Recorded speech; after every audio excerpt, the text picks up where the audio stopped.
So, who would you say that your role model is, and how did they motivate you to keep going? Yeah, like I said, good question, hard question. I think that as a youngster growing up in Jamaica, like I was saying, Bob Marley was ever present, at home, but just out the streets, it was very much, the soundscape to the whole island. But so as a youngster, I just used to love the rhythms and the beats and the sounds. And then as I got a bit older and listened a bit more closely to the music, and you start getting a grasp of the words, and then beyond the words, the actual messaging. So that whole one love and unity and peace and togetherness was something that always kind of stayed with me. And then coming from Jamaica across to the UK, it's something that I kind of transported with me. And maybe if I was still living in Jamaica, I wouldn't be as ardent a hardcore Bob Marley fan as I am now, because it may be something that I bring with me just to sort of, keep the connection sort of back to the homeland, because there's something really proud of being from such a small island that has delivered on a proper kind of global stage with not just Bob Marley, but the Usain Bolts. That's always inspired me, just looking at his story. Sadly, for somebody who did so much but died so young, and obviously he's got a lot of kids, there's a lot of family, so there's a lot of continuation of his messaging, so that kind of still keeps me connected. Back in the 80s, there was a guy called, you'll have to Google it, probably, a guy called Todd Bennett, who was a 4x400 meter runner. So he actually won silver alongside and two others. So that was in the LA Games, and he was the first elite athlete I ever met. When they came to school, Team GB vest, the medal, was sat out there in that kind of sports kit, just looking up, and didn't know who he was, but I knew he was Olympian, I knew he'd won a medal, but that's kind of all you needed to know. So that was, again, just a motivating moment just because of what he represented. Because we all hear about Olympics, we tune into Olympics, but to have contact with an Olympian and a medal was always going to be kind of really special. As a young person growing up outside of your comfort zone, what would you say some of the challenges were? Obviously building your business and as well growing up in an unfamiliar country. I was in Wiltshire. I came just on my own. I think it's about 6 months. I went to school in Wiltshire just randomly. You realise that, nobody else looks like you, nobody else kind of walk like you. Yeah, I honestly did not find that easy. I think for me, I just felt really kind of self-conscious. My brother was a fantastic sportsman, great footballer, tennis, everything. I was, was okay as well, but I was lucky. I was actually quite quick. So I used to win most of the kind of sprinting races, which I liked, but then I didn't like it also because I was standing out, because you're kind of in front of everybody, there's attracting attention, but it was a nice way to kind of do it. I think where we were quite fortunate, since like at our school when we first came here, me and my brother, the only people of colour in the school.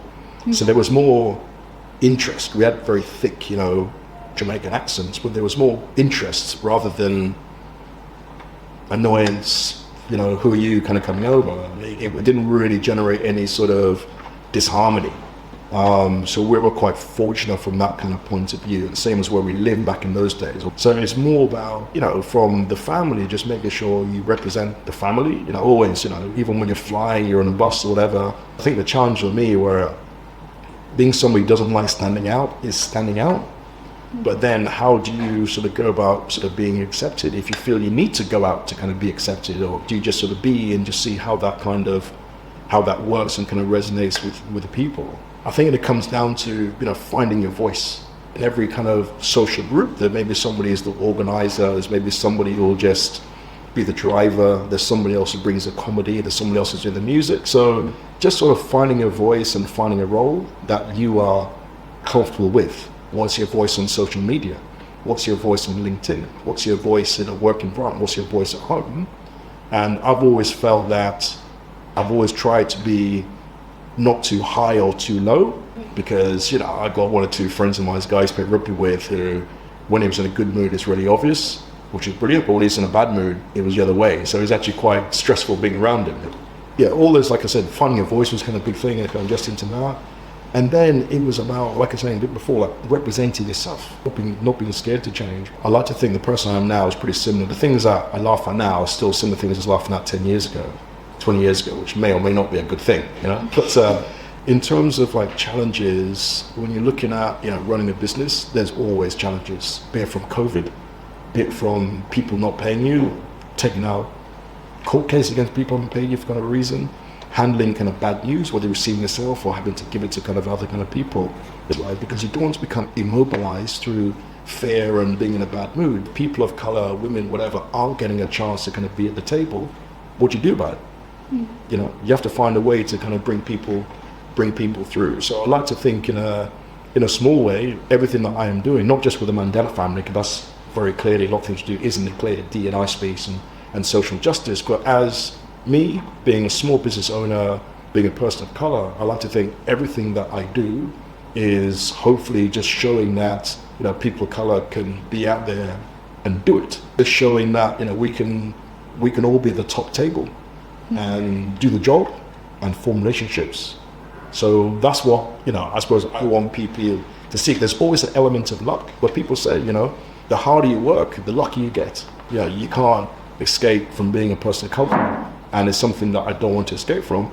So I don't necessarily have to shine a light on it myself, but I just think what I'm being for Matt Jones, for the business, for my family, for Jamaica, and everything else. So yeah, just I think everybody just needs to, I say, find your voice and, you know, be on time, you know, be enthusiastic and be great. Simple as that. I've got one question first, because you guys have been asking me questions. Yeah, go on, what's your question? Great question. Actually, I mentioned the answer earlier on.